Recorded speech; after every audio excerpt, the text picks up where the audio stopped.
Hi, ಎಲ್ಲರೂ ಹೇಗಿದ್ದೀರಾ? ಈ ವಿಡಿಯೋ ಪ್ಯೂರಾಗಿ ಕೇಳಿರೋ ಕ್ವಶನ್ಗೆ ಆನ್ಸರ್ಸ್. ಆ್ಯಕ್ಚುಲಿ ರಿಪೀಟೆಡ್ ಕ್ವಶನ್ಸೇ ಜಾಸ್ತಿ ಬಂದಿದೆ. ಯಾರಿಗೆಲ್ಲ ಕ್ವಶನ್ ನಾನು ಆನ್ಸರ್ ಮಾಡಿಲ್ಲ, ಪ್ಲೀಸ್ ನಾನು Q&A ಆ ವಿಡಿಯೋ ಹಾಕಿರ್ತೀನಿ, ಅದನ್ನ ಚೆಕ್ ಮಾಡಿ. ಬಿಕಾಸ್ ರಿಪೀಟೆಡ್ ಕ್ವಶನ್ ತುಂಬ ಇದೆ. ಸೇಮ್ ಲೈಕ್ ನೀವು ಬ್ಯಾಕ್ ಕಲೆಕ್ಷನ್ಸ್ ಮತ್ತು ಮೇಕಪ್ ಅಂತ ಎಲ್ಲ ಹೇಳಿ. ಸೊ ಫಸ್ಟ್ ಕ್ವಶನ್ ಏನಂದರೆ, ನಿಮ್ಮದು ಹೇರ್ ಕಟ್ ಯಾವುದು ಅಂತ. ಯೂಶ್ವಲಿ ನಾನು ಇವತ್ತಿನವರೆಗೂ ಲೇಯರ್ಸೇ ಮಾಡಿಸಿರೋದು. ಒಂದು ಸರಿ ಮಾತ್ರ ಬಾಬ್ ಥರ ಮಾಡಿಸಿದ್ದೆ, ಅದು ಬಿಟ್ಟು ಲೇಯರ್ಸೇ, ಕಸ್ಟಮೈಸ್ಡ್ ಲೇಯರ್ಸ್ ಮಾಡಿಸೋದು. ಆ್ಯಂಡ್ ನಾನು ಮಾಡಿಸಿದ್ದೀನಿ, ನಿಮ್ಗೆ ಇಷ್ಟ ಆಯಿತು ಅಂತ ಹೇಳ್ಬಿಟ್ಟು ಡೈರೆಕ್ಟಾಗಿ ಅದನ್ನೇ ಹೋಗಿ ಮಾಡಿಸ್ಬೇಡಿ. ಸ್ಟೈಲಿಸ್ಟ್ ಹತ್ರ ಕನ್ಸಲ್ಟ್ ಮಾಡಿ ನಿಮ್ಮ ಫೇಸ್ ಶೇಪಿಗೆ, ನಿಮ್ಮ ಹೇರ್ ಟೈಪಿಗೆ ಇದು ನೋಡಿ ಅವ್ರು ಸಜೆಸ್ಟ್ ಮಾಡ್ತಾರೆ, ಅದನ್ನು ನೀವು ಯೋಚನೆ ಮಾಡಿ ಮಾಡಿಸಿ. ಯಾಕಂದರೆ ಹೇರ್ ಕಟ್ ಮಾಡಿಸ್ಬಿಟ್ರೆ ಅದು ಬೆಳೆಯೋವರೆಗೂ ಕಷ್ಟಪಡಬೇಕಾಗುತ್ತೆ, ಅದಕ್ಕೋಸ್ಕರ ಹೇಳಿದೆ. ಆ್ಯಂಡ್ ಇದು ಮಾತ್ರ ಅಲ್ಲ, ಹೇರ್ ಕಟ್ ಮಾತ್ರ ಅಲ್ಲ, ನೀವು ಇಂಟರ್ನೆಟ್ಟಲ್ಲಿ, ಸೋಷಿಯಲ್ ಮೀಡಿಯಲ್ಲಿ, ಯೂಟ್ಯೂಬಲ್ಲಿ ಎಲ್ಲಿ ನೀವು ಏನೇ ನೋಡಿದ್ರೂ ತಕ್ಷಣ ಅಪ್ಲೈ ಮಾಡಬಾರ್ದು. ನೀವು ಯೋಚನೆ ಮಾಡಿ ಚೆನ್ನಾಗಿ ರಿಸರ್ಚ್ ಮಾಡಿ ಮಾಡಬೇಕು. ಅಕ್ಕ, ನಮ್ಮ ಹೆಮ್ಮೆಯ ನಂದಿನಿ ಬ್ರ್ಯಾಂಡ್ ಮಿಲ್ಕ್ ಕರ್ಡ್ ಇಲ್ಲಿ ಸಿಗುತ್ತಾ? ಇಲ್ಲಿ ಆ್ಯಕ್ಚುಲಿ ಅದು ನಂದಿನಿ ಬಂದು ನಾರ್ಮಲ್ ಮಿಲ್ಕ್ ಕರ್ಡ್ ಎಲ್ಲ ಇದೆಯಲ್ಲ, ಅದೆಲ್ಲ ಸಿಗಲ್ಲ. ಈ ಟೆಟ್ರಾ ಪ್ಯಾಕ್ ಸಿಗುತ್ತಲ್ವ, slim milk, normal milk and ಈ ಥರ, ಆ ಥರದ್ದೆಲ್ಲ ಟೆಟ್ರಾ ಪ್ಯಾಕ್ ಎಲ್ಲ ಸಿಗುತ್ತೆ. ಆ ಮಿಲ್ಕೇನೆ ನಂದಿನಿನೇ ಯೂಸ್ ಮಾಡೋದು ಯೂಶ್ವಲಿ. ಯಾಕಂದರೆ ದಿನ ಅರ್ಧ ಲೀಟ್ರ್ ಹಾಲು ಹಾಕ್ಸ್ಕೊಬಿಟ್ರೆ ಒಂದಿನ ಕಾಫಿ ಕುಡಿತೀನಿ, ಒಂದಿನ ಕುಡಿಯಲ್ಲ. ಆಮೇಲೆ ಹಾಲು ಏನದು ವೇಸ್ಟ್ ಆಗುತ್ತೆ, ಅದಕ್ಕೋಸ್ಕರ ಅದು ತಂದು ಇಟ್ಕೊಬಿಡ್ತೀನಿ, ಯಾವಾಗ ಬೇಕಾಗಿ ಮಾಡ್ಕೊಂಡು ಕುಡಿತೀನಿ. ಗೊತ್ತು ಅದು ಅಷ್ಟು ಹೆಲ್ತಿ ಅಲ್ಲ ಅಂತ, ಬಟ್ ವೇಸ್ಟ್ ಮಾಡೋಕ್ಕೆ ನನಗೆ ಕಷ್ಟ ಅನಿಸುತ್ತೆ. How to maintain time morning, ನೀವು ಯಾವ ಟೈಮ್ಗೆ ಎದ್ದೇಳ್ತೀರಾ ಅಂತ. ನನಗೆ ಗೊತ್ತಿರೋಂಗೆ ನಂದು ಎವ್ರಿ ಡೇ ಆಲ್ಮೋಸ್ಟ್ ಸೇಮ್ ಇರುತ್ತೆ. ಒಂದು 5-10 ಮಿನಿಟ್ಸ್ ಹಂಗೆ ಹಿಂಗೆ ಹೋಗುತ್ತಷ್ಟೇ. ಏನಾದರೂ ಎಕ್ಸ್ಟ್ರಾ ಕೆಲಸ ಇದ್ದರೆ, ಹುಷಾರಿಲ್ಲ ಅಂದರೆ, ಮೂಡಿಲ್ಲ ಅಂದರೆ ಈ ಥರ. ಇಲ್ಲಾಂದರೆ ಆಲ್ಮೋಸ್ಟ್ ಒಂದು ಎವ್ರಿ ಡೇ ಒಂದೇ ಥರ ಇರುತ್ತೆ. ಆದ್ರೆ ಸ್ಕೂಲ್ ಇದ್ದರೆ 5 o'clock ಎದ್ದೇಳ್ತೀನಿ. ಸ್ಕೂಲ್ ಇಲ್ಲ, ವೀಕೆಂಡ್ಸ್ ಅಂತಂದರೆ ರಾತ್ರಿ ಎಷ್ಟೊತ್ತು ಮಲ್ಕೊಳ್ತೀನಿ, ಅದ್ರ ಮೇಲೆ ಡಿಪೆಂಡ್. 6 ಆದರೂ ಆಯಿತು, 7 ಆದರೂ ಆಯಿತು, ಹಾಗೆ 8 ಆದರೂ ಆಯಿತು. ನೀವು ಪ್ರಾಥಮಿಕ ಪ್ರೌಢ ಶಿಕ್ಷಣ ಯಾವ ಶಾಲೆಯಲ್ಲಿ ಓದಿದ್ರಿ? ನಿಮ್ಮ ನೆಚ್ಚಿನ ಚಿತ್ರನಟ ಯಾರು? ನಾನು ದೀಪಾ ಸ್ಕೂಲಲ್ಲಿ ಓದಿದೆ. ಆಮೇಲಿಂದ ಹೈಸ್ಕೂಲ್ ಬಂದು ಗೌರ್ಮೆಂಟ್ ಸ್ಕೂಲ್ ಬೀರಿಹುಂಡಿಯಲ್ಲಿ ಓದಿದ್ದು ನಾನು. ನೆಚ್ಚಿನ ಚಲನಚಿತ್ರ, ಆ್ಯಕ್ಚುಲಿ ನಾನು ಮೂವೀಸ್ ನೋಡೋಕ್ಕೆ ಶುರು ಮಾಡಿರೋದೇ ಮದುವೆ ಆದಮೇಲೆ. ಮದುವೆಗಿಂತ ಮುಂಚೆ ಕದ್ದು ಮುಚ್ಚಿ ಒಂದು ಸ್ವಲ್ಪ ಮೂವಿಗೆ ಹೋಗಿದ್ದೀನಿ. ಬಟ್ ಅದೇನಕ್ಕೆ ಅಂತ ಈಗಲೂ ನನಗೆ ಅರ್ಥ ಆಗ್ತಿಲ್ಲ. ಮೂವಿಗೆ ಹೋದರೆ ಅಪರಾಧ ನಮ್ಮ ಅಪ್ಪ ಅಮ್ಮನಿಗೆ. ಈಗ ನಮ್ಮ ಅಮ್ಮ ನೋಡ್ತಾ ಇರ್ತಾರೆ, ನಮ್ಮ ಅಮ್ಮನಿಗೆ ಈಗಲೇ ಕೇಳ್ತೀನಿ, ಯಾಕೆ ನನ್ನ ಹಂಗೆ ಮಾಡಿಬಿಟ್ರಿ ನೀವು? ಮೂವಿ ನೋಡಿದ್ರೆ ಏನು ತಪ್ಪು? 2 hours ನೋಡಿದ್ರೆ ಏನಾಗೋಗುತ್ತೆ? ಬಟ್ ನನಗೆ ಮೂವಿಲಿ ಅಷ್ಟು ಇಂಟ್ರೆಸ್ಟ್ ಇಲ್ಲ, ಆ್ಯಂಡ್ ಅದ್ರ ಬಗ್ಗೆನೂ ಗೊತ್ತಿಲ್ಲ. ನಟ ಯಾರಿಷ್ಟ ಅಂದರೆ ಸುದೀಪ್ ಸರ್ ಇಷ್ಟ. ಏನಕ್ಕೆ ಅವ್ರು ಇಷ್ಟಪಡೋಕ್ಕೆ ಸ್ಟಾರ್ಟ್ ಮಾಡಿದೆ ಅಂದರೆ, ನನ್ನ ತಮ್ಮನ ಥರ ಅವನೇ ಅಂತ ತುಂಬ ಜನ ಹೇಳೋಕ್ಕೆ ಶುರು ಮಾಡಿದ್ರು. ನನಗೂ ಹಂಗೆ ಅನಿಸ್ತಿತ್ತು. ಸೊ ಹಾಗಾಗಿ, ಅದಲ್ಲದೆ ಅವರು ಒಳ್ಳೆ ನಟನೂ ಕೂಡ, ತುಂಬ ಚೆನ್ನಾಗಿ ಮಾತಾಡ್ತಿದ್ರು. ಹಾಗೆ ಇಲ್ಲಿ ತಮಿಳ್ನಾಡಿಗೆ ಬಂದಮೇಲೆ ಇನ್ನೂ ಜಾಸ್ತಿ ರೆಸ್ಪೆಕ್ಟ್ ಆಯಿತು. ಯಾಕಂದರೆ ಕನ್ನಡ ಇಂಡಸ್ಟ್ರೀಲಿ ಅಂದರೆ ಹಳಬ್ರಿಗೆ ಡಾಕ್ಟರ್ ರಾಜ್ಕುಮಾರ್ ಸರ್ ಅವರೆಲ್ಲ ಗೊತ್ತು. ಮಿಕ್ದವ್ರು ಕನ್ನಡ ಇಂಡಸ್ಟ್ರಿ ಬಗ್ಗೆನೇ ಗೊತ್ತಿಲ್ಲ. ನೀವೇನಾದರೂ ಅಂದ್ಕೊಳ್ಳಿ, ಗೊತ್ತೇ ಇಲ್ಲ ಅವರಿಗೆ. ಸುದೀಪ್ ಸರ್ ಏನು ಗೊತ್ತು ಅಂದರೆ, ಈಗ ಮೂವಿಲಿ ನೋಡಿದ್ರು, ಆವಾಗಲಿಂದ ಒಂಚೂರು ಕನ್ನಡ ಅವ್ರಿಗೆ ಗೊತ್ತು. ಓದ್ಬಿಟ್ರೆ ರವಿಚಂದ್ರನ್ ಸರ್ದು ಹಾಡುಗಳನ್ನ ನೈಟ್ ಟೈಮಲ್ಲಿ ಇಲ್ಲಿ ಹಾಕ್ತಿದ್ರಂತೆ, ಅದರಿಂದ ರವಿಚಂದ್ರನ್ ಸರ್ ಗೊತ್ತು. ಇನ್ನೇನು ಗೊತ್ತಿಲ್ಲ ಅವರಿಗೆ. ಕನ್ನಡ ಒಳ್ಳೊಳ್ಳೆ ಫಿಲಿಮ್ಗಳಿರೋದು ನೋಡಿರಲಿಲ್ಲ. ಯಾವಾಗ ಕೋವಿಡ್ ಬಂತು, ಆವಾಗ ಒಳ್ಳೊಳ್ಳೆ ಮೂವೀಸ್ಗಳೆಲ್ಲ ಬರೋಕ್ಕೆ ಶುರುವಾಯಿತು. ಆ ಟೈಮಲ್ಲೇ ತುಂಬ ಲವ್ ಮಾಕ್ಟೈಲ್, ದಿಯಾ ಎಲ್ಲ ಬಂತಲ್ಲ, ಈ ಮೂವೀಸು ಚೆನ್ನಾಗೈತಾ ಅಂದ್ಬಿಟ್ಟು ನೋಡೋಕ್ಕೆ ಶುರು ಮಾಡಿ ಕನ್ನಡ ಇಂಡಸ್ಟ್ರಿ ಬಗ್ಗೆ ಸ್ವಲ್ಪ ಗೊತ್ತಾಯಿತು. KGF ಬಂದಮೇಲೆ ಚಾಪ್ಟರೇ ಚೇಂಜ್ ಆಯಿತು. ಈಗ ಎಲ್ಲ ಕನ್ನಡ ಎಲ್ರಿಗೂ ಗೊತ್ತು. ನಾನು ಏನಕ್ಕೆ ಇದನ್ನ ಹೇಳ್ತಿದ್ದೀನಿ?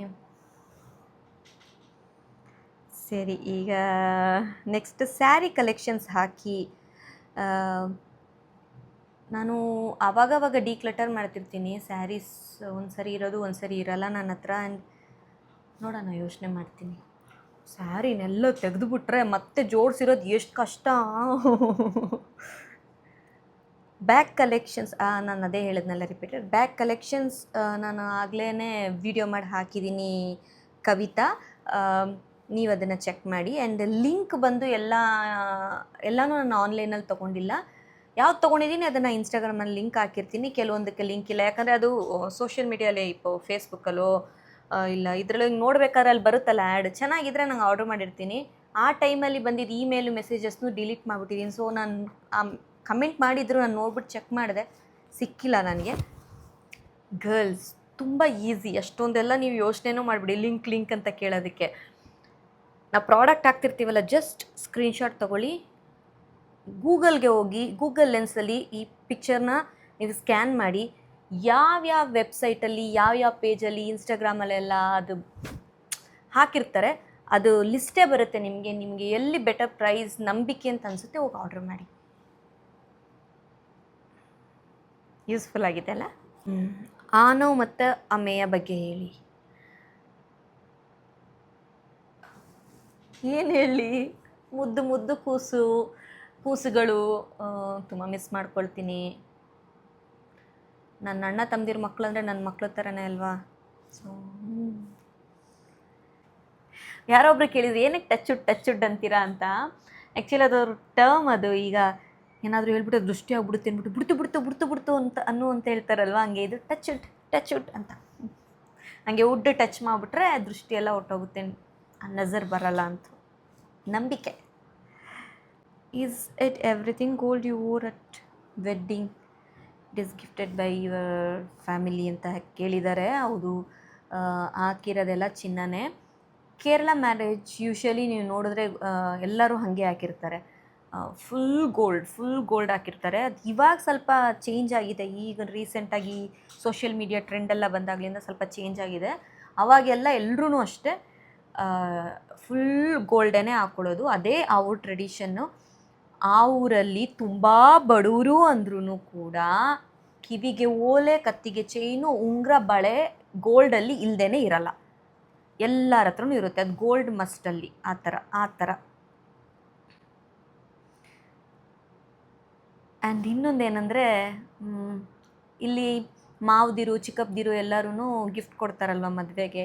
ನನಗೆ ಪರ್ಸ್ನಲಾಗಿ ಏನು ಅಂತ ಗೊತ್ತಿಲ್ಲ, ಬಟ್ ಅಲ್ಲಿ ಎಲ್ಲರೂ ನನ್ನ ಚಿಕ್ಕಪ್ಪ ನನ್ನ ಅತ್ತೆದಿರೆಲ್ಲರೂ ನನಗೆ ಬಳೆ ಕೊಟ್ಟರು, ನನ್ನ ಬಳೆ.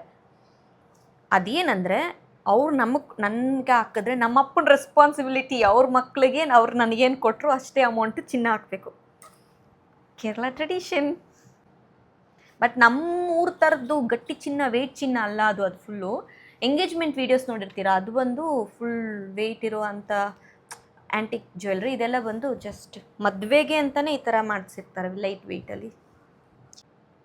ಅಕ್ಕ, tell me about your daily routine. ಆಕೆ ಹೆಂಗೆ ಹೇಳ್ಬೇಕಂತಲೇ ಗೊತ್ತಾಗ್ತಿಲ್ವಲ್ಲ, ಬಟ್ ಒಂದಿನ ನಾನು ಒಂದು ಫುಲ್ ಡೇ ರೊಟೀನ್ ನಾನು ಖಂಡಿತ ಹಾಕ್ತೀನಿ. ಕಾವ್ಯ ಮೌಲ್ಯ ಬಾಂಡಿಂಗ್ ಬಗ್ಗೆ ಹೇಳಿ. ನಂದು ಮೌಲ್ಯಂದು ಬಾಂಡಿಂಗ್ ಹೇಳ್ದೆ ಅಲ್ಲ, ಕಾವ್ಯ ಬಂದು ನನ್ನ ತಂಗಿ, ನನ್ನ ಪಾಪೋದು. ಅವಳು ಬಂದು ಬಾಂಡಿಂಗ್ ಏನಂದರೆ, ನಾವಿಬ್ಬರು ಅಷ್ಟು ಮಾತಾಡ್ಕೊಳ್ಳಲ್ಲ. ಏನಕ್ಕೆ ಅಂದರೆ ಅವಳು ಸಿಕ್ಕಾಪಟ್ಟೆ ಹೆದ್ರಿಕತ್ತಾಳೆ ನನಗೆ. ಚಿಕ್ಕದಲ್ಲಿ ಚೆನ್ನಾಗಿ ಹೊಡಿತಿದ್ದೆ ನೋಡಿ, ಹಿಡ್ಕೊಂಡು ಬಾರಿಸ್ತಿದ್ದೆ. ಏನಕ್ಕೆ ಬಾರಿಸ್ತಿದ್ದೆ ಅಂದರೆ, ಓದ್ತಿರ್ಲಿಲ್ಲ, ಬರೀ ಸುಳ್ಳು ಹೇಳೋದು, ಓಡಿಸ್ಕೊಂಡು ನನ್ನ ಕೈಲಿ. ಯಪ್ಪ, ಅವನು ಅಷ್ಟೇ ಅಚ್ಚುನೂ ಅಷ್ಟೇ, ಕುಕ್ಕು ಬಿಡ್ತಿದ್ದೆ ನಾನು. ಕಾವ್ಯ ಬಂದು ನನಗಿನ್ನ 8 ವರ್ಷ ಚಿಕ್ಕವಳು, ಅಚ್ಚು ಒಂದು 11 ವರ್ಷ ಚಿಕ್ಕವನು. ಸೊ ದೊಡ್ಡ ಅಕ್ಕ ಅಲ್ವ ನಾನು, ಏನಾರ ತಪ್ಪು ಮಾಡ್ರೆ ಬಟ್ ಫೈಡ್ ಅಂತ ಹೊಡಿತಿದ್ದೆ. ಬ್ಯಾಗ್ ಕಲೆಕ್ಷನ್ಸ್ ಹಾಕಿದ್ದೀನಿ. ನಿಮ್ಮದು ಮೇಕಪ್ ಪ್ರಾಡಕ್ಟ್ಸ್ ಅದೂ ವಿಡಿಯೋ ನಾನು ಮಾಡಿ ಹಾಕಿದ್ದೀನಿ. How are you and are you Kannadiga to marry. ಏನು ಕೇಳ್ತಿದ್ದಾರೆ ಅಂದರೆ, ನೀವು ಕನ್ನಡದವರಾಗಿ ತಮಿಳವ್ರನ್ನ ಹೆಂಗೆ ಮದುವೆ ಆದ್ರಿ ಅಂತ. ನಮ್ಮ ಅಪ್ಪ ಮಲಯಾಳಿ, ಅಬ್ಬಿ ಅಪ್ಪ ಮಲಯಾಳಿ. ಆ ಮಲಯಾಳಿ ರೂಟಿಂದ ಮ್ಯಾಟ್ರಿಮೋನಿಲಿ ನೋಡಿ ಮದುವೆ ಮಾಡಿ. ಡೈಲಿ ರೊಟೀನ್ ಖಂಡಿತ ನಾನು, ತುಂಬ ಜನ ಕೇಳ್ತಾ ಇದ್ದಾರೆ, ಖಂಡಿತ ನಾನು ಟ್ರೈ ಮಾಡ್ತೀನಿ ಮಾರ್ನಿಂಗಿಂದ ಏನೇನು ಮಾಡ್ತೀನಿ ಅಂತ ಹೇಳೋದಕ್ಕೆ. ನಾರ್ಮಲಾಗಿ ಎಲ್ಲರೂ ಹಂಗೆ ಕ್ಯಾಮ್ರಾ ಇಟ್ಬಿಟ್ಟು ಮಾಡ್ತಾರಲ್ಲ, ಹಂಗೆ ನನ್ನ ಕೈಲಿ ಮಾಡೋಕ್ಕಾಗಲ್ಲ. ನಾನು ಯಾಕಂದರೆ ಮಾರ್ನಿಂಗಲ್ಲಂತೂ ಹುಚ್ಚಿ ಥರ ಇರ್ತೀನಿ. ನಾನು ಯಾರಾದರೂ ಮಾತಾಡಿಸ್ಬಿಟ್ಟು ಯಾರಾದರೂ ನಾನು ರೇಗಿಸ್ಬಿಟ್ರು ಅಂತೂ ಹುಚ್ಚಿ ಆಗೋಯ್ತೀನಿ ನಾನು. ಮಾರ್ನಿಂಗ್ ಮಾತ್ರ ಸಿಕ್ಕಾಬಟ್ಟೆ ಟೈಮ್ ಬೇಕು ನನಗೆ. ಕಾಮಾಗಿರಬೇಕು ಮೈಂಡು, ಯಾರು ರೇಗಿಸ್ಬಾರ್ದು, ಬೈಬಾರ್ದು, ಇದು ಮಾಡಬಾರ್ದು ಹಂಗೆ. ಸೊ ನಾನು ಯಾವಾಗ ಇದು ಮಾಡ್ತೀನಿ ಅವಾಗ ಏನೇನು ಮಾಡ್ತೀನಿ ಅದನ್ನ ರೊಟೀನ್ನ ಮತ್ತೆ ರಿಪೀಟ್ ಮಾಡಿ ತೋರಿಸ್ತೀನಿ. ನಂತರ ಮಾರ್ನಿಂಗ್ ಸಿಕ್ನೆಸ್ ಎಲ್ರಿಗೂ ಇರುತ್ತೆ ಅನಿಸುತ್ತೆ ಅಲ್ಲ. ನಿಜ ಹೇಳ್ತೀನಿ, ಒಂದು 2 ಅವರ್ಸ್ ಆದರೂ ಬೇಕು ನನ್ನ ಮೈಂಡ್ ಸರಿಯಾಗಕ್ಕೆ. ಸುಮ್ಮನೆ ಹಿಂಗೆ ಕೂತಿರ್ತೀನಿ. ವಿಸ್ಮಯ ಅನ್ನೋರು ಕೇಳ್ತಾ ಇದ್ದಾರೆ, ವೀಡಿಯೋಸ್ ಚೆನ್ನಾಗಿ ಬಂದಿದೆ, any suggestions for new beginners ಅಂತ. ಪುಟ್ಟ, ನಾನು ಇನ್ನೂ ಎಕ್ಸ್ಪೆರಿಮೆಂಟ್ ಮಾಡ್ತಾನೇ ಇದ್ದೀನಿ. ಹೆಂಗೆ ತೆಗಿಬೇಕು, ಹೆಂಗೆ ಮಾಡಬೇಕು, ಯಾವ ಟೈಮಲ್ಲಿ ಹಾಕ್ಬೇಕು, ಹೆಂಗೆ ಎಡಿಟ್ ಮಾಡಬೇಕು, ಏನು ಮಾತಾಡಬೇಕು, ಕಮೆಂಟ್ಸ್ಗೆ ಹೆಂಗೆ ರಿಪ್ಲೈ ಮಾಡಬೇಕು. ನಿಜವಾಗ್ಲೂ ನಾನು ಇನ್ನೂ ಸ್ಟ್ರಗಲ್ ಮಾಡ್ತಿದ್ದೀನಿ. ನಾನು ಪ್ರೋ ಇಲ್ಲ ಇದರಲ್ಲಿ. ನಾನು ಖಂಡಿತ ಕಲ್ತ್ಕೊಂಡ್ಮೇಲೆ ಖಂಡಿತ ಅದ್ರ ಬಗ್ಗೆ ಮಾತಾಡ್ತೀನಿ. ಆನವ್ ಇಸ್ ಲುಕ್ಕಿಂಗ್ ಸಿಮಿಲರ್ ಟು ಯೋಗ. ಓ, ಆನವ್ ನಂತರ ಇದ್ದಾನಂತೆ. ಅಯ್ಯೋ, ಕೇಳೋಕ್ಕೆ ಖುಷಿ ಅನಿಸುತ್ತೆ. ಯಾರು ಹೇಳಿಲ್ಲ ಆನವ್ ನಂತರ ಇದ್ದಾನೆ ಅಂತ. ಫಸ್ಟ್ ಟೈಮ್ ಕೇಳೋಕ್ಕೆ ಖುಷಿ ಅನಿಸ್ತಿದೆ.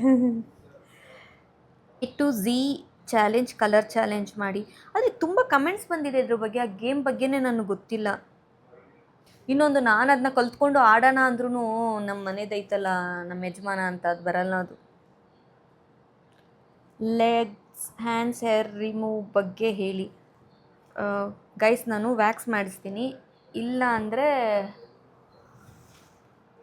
ಅಷ್ಟೇ ವ್ಯಾಕ್ಸ್ ಮಾಡಿಸ್ತೀನಿ ಕೈಗೆ, ಕಾಲಿಗೆ. ಫೇಸ್ಗೆ ಬಂದು ನಾನು ರೇಸರ್ ಯೂಸ್ ಮಾಡ್ತೀನಿ.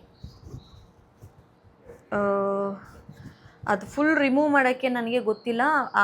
ಆಫ್ಟರ್ ಆದಿ ಡೆಲಿವರಿ ಆದಮೇಲಂತೂ ನನಗೆ ಕೈ ಕಾಲಲ್ಲಿ ಹೇರೇ ಕಮ್ಮಿ ಆಯಿತು. ಆ್ಯಕ್ಚುಲಿ ನೀವೀಗ ನೋಡಿ, ನಾನು 2 ತಿಂಗಳಾಯಿತು, 2 ತಿಂಗಳು ಅಷ್ಟು ಹೇರೇ ಬಂದಿಲ್ಲ. ಅವಾಗೆಲ್ಲ ನಾನು ಕಾಲೇಜಲ್ಲಿ ಓದ್ಬೇಕಾದ್ರೆ ಕರಡಿ ಥರ ಇತ್ತು ನನಗೆ ಕೈ.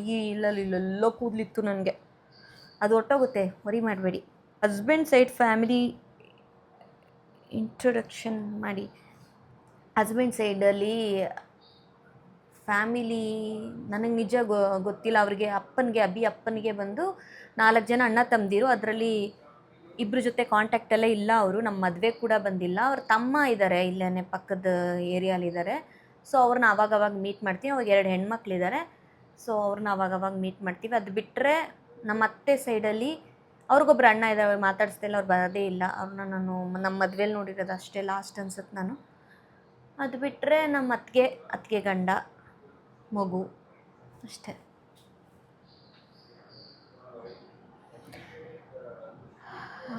ಆದರೆ ಅವರೆಲ್ಲ ಬಂದಾಗ ಖಂಡಿತ ನಾನು ವ್ಲಾಗ್ ಮಾಡಿ ತೆಗಿತೀನಿ. ನನಗೆ ಅವ್ರ ಮುಂದೆ ಎಲ್ಲ ವೀಡಿಯೋ ಮಾಡೋಕ್ಕೆ ನಾಚಿಕೆ ಅನಿಸುತ್ತೆ.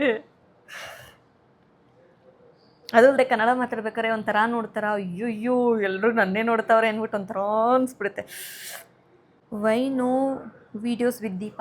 ಅದು ಅವರು ಬ್ಯುಸಿಯಾಗಿದ್ದರು, ಅದಕ್ಕೋಸ್ಕರ ಬಂದು ವೀಡಿಯೋ ಮಾಡೋಕ್ಕಾಗಿಲ್ಲ. ಆದರೆ ಈಗ ಮೊನ್ನೆ ತಾನೇ ಮನೆಗೆ ಬಂದು ಮೀಟ್ ಮಾಡ್ಕೊಂಡು ಅಷ್ಟು 4 ವೀಡಿಯೋ ಮಾಡಿ, ಚೆನ್ನಾಗಿ ಫನ್ ಮಾಡಿ, ನೈಟ್ ಸ್ಟೇ ಮಾಡಿ, ಚೆನ್ನಾಗಿ ತಿಂದು ಹೋಗಾಯ್ತು ಅವರು. Tell us about how to manage PCOD reversing. Guys, ಇದು ಆಲ್ರೆಡಿ ಇದ್ರ ಬಗ್ಗೆನೇ ಒಂದು ವೀಡಿಯೋ ಮಾಡಿದ್ದೀನಿ. ಆದ್ರೂ ತುಂಬ ಜನ ಬಂದು ಕೇಳ್ತಿದ್ದಾರೆ. ಲೈಫ್ ಸ್ಟೈಲ್ ಚೇಂಜ್ ಮಾಡ್ಕೊಳ್ದೆ, ಕರೆಕ್ಟಾಗಿ ಮೆಡಿಸಿನ್ ತೊಗೊಳ್ದೇನೆ ಇದು ರಿವರ್ಸ್ ಆಗಲ್ಲ. ನನ್ನ ಮದುವೆ ಟೈಮಲ್ಲಿ 2013 ನನಗೆ ಟ್ರೀಟ್ಮೆಂಟ್ ತೊಗೊಳಕ್ಕೆ ಶುರು ಮಾಡಿದೆ. 2014 ನನಗೆ ಹೋಯಿತು, ಏನಿಲ್ಲ ಅಂತ ಬಂತು. ಆದರೆ 2 ಇಯರ್ಸ್ ಬ್ಯಾಕ್ ನನಗೆ ಡರ್ಮಾಯ್ಡ್ ಇದೆ ಅಂತ ಆಪ್ರೇಷನ್ ಮಾಡ್ಬೇಕಾದ್ರೆ ನನ್ನ PCODನೂ ಇತ್ತು ಅಂತ ಹೇಳಿದ್ರು. ಸೊ ಅದು ಮತ್ತೆ ಬರೋದಕ್ಕೂ ಚಾನ್ಸಸ್ ಇದೆ. ಲೈಫ್ ಸ್ಟೈಲ್ನ ನಾವು ಆವಾಗವಾಗ ನೋಡಿಕೊಂಡು ಕರೆಕ್ಟಾಗಿ ಫಾಲೋ ಮಾಡಬೇಕು. ಇದು ನಾನು ಹೇಳ್ತಿರೋದಲ್ಲ, ಡಾಕ್ಟ್ರ್ ಹೇಳೋದು ಇದು. ಡಯಟ್ ಅಂದರೆ ಊಟ ಮಾಡದೆ ಹಂಗೆಲ್ಲ ಇರಬೇಡಿ. ಕರೆಕ್ಟಾಗಿ ನಿದ್ರೆ ಮಾಡಬೇಕು, ಕರೆಕ್ಟಾಗಿ ಬ್ಯಾಲೆನ್ಸ್ಡ್ ಫುಡ್ ತಿನ್ನಬೇಕು. ಲೈಫಲ್ಲಿ ಮರೆಯೋಕ್ಕೆ ಆಗದಿರೋ ಇನ್ಸಿಡೆಂಟ್ಸ್ ಯಾವುದು ಇದ್ದರೆ ಹೇಳಿ. ತುಂಬಾ ಇದೆ. ಅದರಲ್ಲಿ ನಾನು ನಿಮ್ಗೆ ಶೇರ್ ಮಾಡೋದು ಅಂದರೆ ನನ್ನ ಮಗ ಹುಟ್ಟಿದ್ದು, ಅವ್ನು ಹುಟ್ಟಿದ ಮೇಲೆ ಆಗಿದ್ದ ಖುಷಿ. ಆಮೇಲಿಂದ ಅವ್ನಿಗೆ 20 ಅವರ್ಸ್ ಇದು ಯೂರಿನೇ ಹೋಗಲಿಲ್ಲ. ಆವಾಗಿದ್ದ ಭಯ, ಆ ಟೈಮಲ್ಲಿ ಇರುತ್ತಲ್ಲ, ಅದು ಮಾತ್ರ ನಾನು ಮರೆಯೋದೇ ಇಲ್ಲ ಅಂತ ಎಕ್ಸ್ಪೀರಿಯೆನ್ಸ್ ಅದು. ನಾನು ಹೇಳಿದ್ದು ಗುಡ್ ಎಕ್ಸ್ಪೀರಿಯೆನ್ಸ್. ಅಭಿನ ಮೀಟ್ ಮಾಡಿದ್ದು ಎಲ್ಲನೂ ಗುಡ್ಡೆ. ಬಟ್ ಇದೇನಾಯಿತು ಅಂದರೆ ಹ್ಯಾಪಿನೆಸ್ ಟ್ರಸ್ಟ್ ಎಲ್ಲ ಗ್ರ್ಯಾಜುವಲಾಗಿ ಬಿಲ್ಡ್ ಆಯಿತು. ಬಟ್ ಆದಿ ಹುಟ್ಟಿದ್ದು ಒಪ್ಪಿ ಬೂಮ್ ಹ್ಯಾಪಿನೆಸ್. ಚೇತನ ಅನ್ನೋರು ಅವರು ಆ್ಯಕ್ಚುಲಿ ಆಯುರ್ವೇದ ಓದ್ತಾ ಇದ್ದಾರೆ ಅನಿಸುತ್ತೆ. ಅವರು ನಂಗೆ 2-3 ಕಮೆಂಟ್ ಮಾಡಿರೋದು ನಾನು ನೋಟಿಸ್ ಮಾಡಿದ್ದೀನಿ. ನನಗೆ ಆಯುರ್ವೇದ ಪ್ರಾಡಕ್ಟ್ಸ್ ಏನಕ್ಕೆ ನಾನು ಇನ್ಫ್ಲೂಯೆನ್ಸ್ ಆಗಿದ್ದೀನಿ ಅಂದರೆ ನಮ್ಮ ಅಪ್ಪನಿಂದ. ನಮ್ಮ ಅಪ್ಪನಿಗೆ ಮೈ ನೋವು ಅಂದರೆ ಒಂದು ಆಯಿಲ್ ತೊಗೊಬರ್ತಿದ್ರು, ಟ್ಯಾನ್ ಆಗಿದೆ ಅಂದರೆ ಒಂದು ಆಯಿಲು, ಕೂದಲು ಉದುರುತ್ತೆ ಅಂದರೆ ಒಂದು ಆಯಿಲು, ಆ ಥರ ನಮ್ಮಪ್ಪ ಚಿಕ್ಕದಿಂದನೂ ತಲೆಗೆ ಅದೇನೋ ಇಲ್ಲ ಹಚ್ಚೋಕ್ಕೆ ಒಂದು ಪೌಡ್ರು. ಕೇರಳದಲ್ಲಿ ನಿಮ್ಗೆ ಗೊತ್ತಲ್ಲ ಆಯುರ್ವೇದನೇ ಅಲ್ಲಿ ಮೇಯ್ನ್ ಅಂತ. Tamil language and weather food ಎಲ್ಲ ಹೇಗೆ ಅಡ್ಜಸ್ಟ್ ಆಯಿತು? ಮೈಸೂರು ಫ್ಯಾಮಿಲಿ ನೆನಪಾಗ್ತದೆ. ಆಬ್ವಿಯಸ್ಲಿ ಮಿಸ್ ಮಾಡ್ಕೊಳ್ತೀವಲ್ವ. ಎಲ್ಲರದ್ದು ಹೆಂಗೆ ಅಂತ ಗೊತ್ತಿಲ್ಲ, ನನ್ನ ಲೈಫ್ ವಾಸ್ ಯಪ್ಪ. ಅಭಿ ಬಿಟ್ಟರೆ ಬೇರೆ ಏನು ನನಗೆ ಅಭ್ಯಾಸನೇ ಇಲ್ಲ, ಏನೂ ಇಲ್ಲ, ಯಾರೂ ಮಾತಾಡ್ತಾನೂ ಇರಲಿಲ್ಲ. ಬಟ್ ಎಲ್ಲ ಯೂಶ್ವಲಿ ಎಲ್ಲ ಸೆಟ್ ಆಗುತ್ತೆ, ಕಾಲಕ್ರಮೇಣ ಎಲ್ಲ ಸೆಟ್ ಆಗುತ್ತೆ. ಅವಾಗ ಕಷ್ಟ ಅನಿಸಿದ್ದು ಇವಾಗ ಕಷ್ಟ ಅನಿಸಲ್ಲ, ಎಲ್ಲ ಸೆಟ್ ಆಗುತ್ತೆ. ವಿ ಆರ್ ಲೇಡೀಸ್ ಸಕ್ಕ ಸ್ಟ್ರಾಂಗ್. ಮೌಲ್ಯ ಸಿಸ್ಟರ್ ಬಗ್ಗೆ ಹೇಳಿ, ನಿಮ್ಮ ಬಾಂಡ್ ಬಗ್ಗೆ ಹೇಳಿ. ಆಗಲೇ ಹೇಳಿದೆ, ಅವಳು ಸ್ವಲ್ಪ ಸ್ಪೆಷಲ್, ಎಲ್ಲರಿಗಿನ್ನ ಸ್ವಲ್ಪ ಜಾಸ್ತಿ. ನಾನು ಬಿಟ್ಟರು ಅವಳು ಬಿಡಲ್ಲ, ಅದು ಮಾತ್ರ ನಾನು ಪಕ್ಕ ಹೇಳ್ತೀನಿ. ತುಂಬ ಲವ್ ಮಾಡ್ತಾಳೆ. ಯಾಕಂದರೆ ಹಿಂಗಿಂದ ಬಂದ್ರೇ ನಾವು ಹಿಂಗಿಂದ ಕೊಡೋಕ್ಕಾಗೋದು. ಅದೇ ಥರ ಅವಳಿಗೂ ನಾನು ಕೊಟ್ರೇ ಅವಳು ಕೊಡೋಕ್ಕಾಗೋದು. ಆ ಥರ ಗಿವ್ ಆ್ಯಂಡ್ ಟೇಕಲ್ಲಿ ಚೆನ್ನಾಗಿದೆ. ದೇವ್ರು ಒಳ್ಳೇದು ಮಾಡಲಿ ಅವಳಿಗೆ, ನಮ್ಮ ಮಧ್ಯೆ ಏನೂ ಪ್ರಾಬ್ಲಮ್ ಆಗದೆ ಇರಲಿ. ಬಿಕಾಸ್ ನಾವಿಬ್ಬರು ತೊಂದರೆ ಮಾಡಿಕೊಂಡ್ರೆ ನಮ್ಮಿಬ್ಬರು ಮಧ್ಯೆ ಇರೋದು ನನ್ನ ತಮ್ಮ, ಅವ್ನು ಪಜ್ಜಿಯಾಗಿ ಹೋಗ್ತಾನೆ. ಸೊ ಅವಳು ಯಾವತ್ತೂ ನನ್ನ ಬಗ್ಗೆ ಅವ್ರ ಗಂಡನ ಹತ್ರ ಕಂಪ್ಲೇಂಟ್ ಮಾಡಲ್ಲ, ನಾನು ಯಾವತ್ತೂ ಅವಳ ಬಗ್ಗೆ. ಸತೀಶ್ ಅಣ್ಣ, ದೀಪಾ ನಿಮ್ಮ ರಿಲೇಟಿವ್ಸಾ? ಅವ್ರ ಜೊತೆ ವ್ಲಾಗ್ ನೋಡಿದ್ದೀನಿ. ನಿಮ್ಮ ತಾಯಿ ಮನೆ ಮೈಸೂರಾ? ಓಕೆ. ಸತೀಶ್ ದೀಪಾ ಬಂದು ಫ್ರೆಂಡ್ಸ್ ಟಿಕ್ಟಾಕ್ ಟೈಮಿಂದ. ನಮ್ಮದು ಮೈಸೂರೇನೆ, ನಮ್ಮದು ಅಮ್ಮಂದು. ಡೈಲಿ ರೊಟೀನ್ ಡಯಟ್ ನಾನು ಆಗಲೇ ಹೇಳಿದೆ. ಖಂಡಿತ ಇದ್ರ ಮೇಲೇ ಒಂದು ವ್ಲಾಗೇ ಮಾಡ್ತೀನಿ. ನಾನೆಲ್ಲ ಅಷ್ಟೊಂದೆಲ್ಲ ಎಕ್ಸ್ಪರ್ಟ್ ಎಲ್ಲ ಏನಲ್ಲ, ಬಟ್ ನಾನು ಎಕ್ಸ್ಪೀರಿಯನ್ಸ್ ಶೇರ್ ಮಾಡ್ತೀನಿ. ಅದೇ ತಿರ್ಗಾ ಅದೇ ಕೇಳ್ತಿರ್ತಾರೆ, ಎಷ್ಟೊತ್ತಿಗೆ ಎದ್ದೇಳ್ತೀರಾ, ಏನು ತಿಂತೀರಾ, ನಾನು ಅದನ್ನೆಲ್ಲ ತೋರಿಸ್ಬೇಕು ಅಂತಲೇ ಅಂದ್ಕೊಳ್ತೀನಿ. 1-2 ವಿಷಯ ಅಷ್ಟೇ ರೆಕಾರ್ಡ್ ಮಾಡ್ತೀನಿ, ಮಿಕ್ಕಿದ್ನೆಲ್ಲ ಮರ್ತುಬಿಟ್ಟಿರ್ತೀನ. ಅದು ಹಿಂಗೆ ಮತ್ತೆ ಇದು ಮಾಡೋದು ಅಂತ ಗೊತ್ತಿಲ್ಲ ನನಗೆ. ಯೂಟ್ಯೂಬ್ ಇನ್ಫ್ಲೂಯೆನ್ಸರಲ್ಲಿ ನಿಮ್ಮ ಫೇವ್ರೇಟ್ ಯಾರು ಎಕ್ಸೆಪ್ಟ್ ಯುವರ್ ಬ್ರದರ್? ಗರ್ಲ್ಸ್, ನಾನು ನಿಜವಾಗ್ಲೂ ಯೂಟ್ಯೂಬಲ್ಲಿ ವ್ಲಾಗ್ಸ್ ಇದನ್ನೆಲ್ಲ ನಾನು ನೋಡಲ್ಲ. ನಿಮ್ಮ ಎಜುಕೇಷನ್ ಬಗ್ಗೆ ಹೇಳಿ ಅಕ್ಕ. ಏನದು, ನೀವು ರೋಲ್ಡ್ ಓಟ್ಸ್ ಟ್ರೈ ಮಾಡಿದ್ದೀರಾ? ಅಯ್ಯೋ ನಾನು ಕೇಳೇ ಇಲ್ಲ ಅದ್ರ ಬಗ್ಗೆ. ನನ್ನ ಎಜುಕೇಷನ್ ಬಂದು BAL LLB ಅಷ್ಟೇ.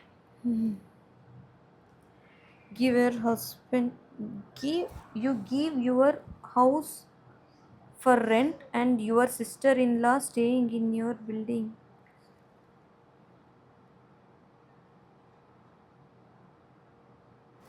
ನನಗೆ ಅರ್ಥ ಆಗಲಿಲ್ಲ ಏನು ಅಂತ. ನಾವು ಸಿಸ್ಟರ್ ಇಲ್ಲ ನಮ್ಮ ಜೊತೆ ಇಲ್ಲ, ನಾವು ಯಾವ ಮನೇನೂ ರೆಂಟಿಗೆ ಕೊಟ್ಟಿಲ್ಲ. ಆದರೆ ನಾವು ರೆಂಟಿಗೆ ತೊಗೊಂಡಿದ್ದೀವಿ ನಮ್ಮ ಅತ್ತೆ ಮಾವನ ಮನೇನ. ಹಾಯ್ ಆದೇವ್.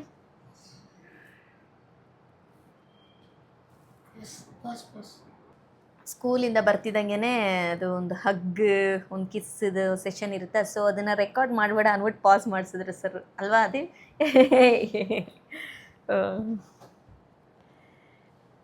ಫಸ್ಟ್ ಟೈಮ್ ಚೆನ್ನೈಗೆ ಬಂದಾಗ ನಿಮ್ಮ ಫ್ಯಾಮಿಲಿನಲ್ಲಿ ಕ್ಲೋಸ್ ಆಗಿದ್ದು ಯಾರು? ಅಭಿ ಸರ್ನ ಬಿಟ್ಟು. ಅದೇ ಒಂದು ಸ್ವಲ್ಪ ಬಾಕ್ಲು ಮುಚ್ಚು ಮಗನೆ, ಬಾಕ್ಲು ಮುಚ್ಚಪ್ಪ, ಸೌಂಡ್ ಅದು. ಅಭಿ ಸರ್ನ ಬಿಟ್ಟು ನನಗೆ ಯಾರೂ ಕ್ಲೋಸ್ ಆಗಿಲ್ಲ. ಯಾರೂ ಇಲ್ಲ. ಅಭಿ ಸರ್ರೇನೇ ಎಲ್ಲ ನನಗೆ. ಅಷ್ಟೇ ಗೈಸ್, ಎಲ್ಲ ಕ್ವಶನ್ಗೂ ಆನ್ಸರ್ ಮಾಡಿಬಿಟ್ಟೆ. ಆಲ್ಮೋಸ್ಟ್ ಎಲ್ಲ ರಿಪೀಟೆಡ್ ಕ್ವಶನ್ನೇ ಇತ್ತು. ಸಾರಿ ಸ್ವಲ್ಪ ಜಾಸ್ತಿ ಮಾತಾಡಿದರೆ. ಒಂದೊಂದ್ಸರಿ ಟಾಪಿಕ್ ಅದೇ ಕನ್ನಡಲ್ಲಿ ಕಾಣಿಸ್ತಿದೆ ನೀನು. ಇಲ್ಲ ಮಗನೇ, ಸುಮ್ಮನೆ ಅಂದೆ. ಇಲ್ಲ ಕಣೋ. பார்த்துட்டேன் என்ன பார்த்துட்டியா உன்னை நீ தெரியலடா. இப்பதான் பார்த்தேன். பரவாயில்ல, எங்க பார்த்தேன்? உன் நிழல் தான் தெரியுது. இப்படி ಓಕೆ. ಅವನು ಹೋಗು, ನೀನು ವಾಶ್ರೂಮ್ಗೆ ಹೋಗು ಮಗನೆ. ಇಲ್ಲ ಇಲ್ಲ, ಕಾಣಿಸ್ತಿಲ್ಲ. ಬರ್ತಿದ್ದಂಗೆನೆ, ನಿಜ ಹೇಳ್ತೀನಿ, ಬರ್ತಿದ್ದಂಗೆನೆ ಬಂದು ಆದಿ ಅವನು ಡ್ರೆಸ್ ಎಲ್ಲ ಬಿಚ್ಚಿಟ್ಟು, ಬಟ್ಟೆ ಎಲ್ಲ ಬಿಚ್ಚಿಟ್ಟು ಕರೆಕ್ಟಾಗಿ ಫಾಲೋ ಮಾಡ್ತಾನೆ, ಬಂಗಾರದಂಥ ಮಗ. Okay, thank you so much guys. ಏನಾದರೂ ತಪ್ಪಾಗಿ ಮಾತಾಡಿದರೆ ಕ್ಷಮಿಸ್ಬಿಡಿ, ನಾನು ಇನ್ನೂ ಲರ್ನ್ ಮಾಡ್ತಾ ಇದ್ದೀನಿ. ಥ್ಯಾಂಕ್ಸ್. ಕಾಣಿಸ್ತಿಲ್ಲ ಕಣೋ. ಓಕೆ ಗೈಸ್, ಇನ್ನೊಂದು ವಿಡಿಯೋ ಇನ್ನೊಂದು ವಿಡಿಯೋಲಿ ಮೀಟ್ ಮಾಡೋಣ. ಬಾಯ್.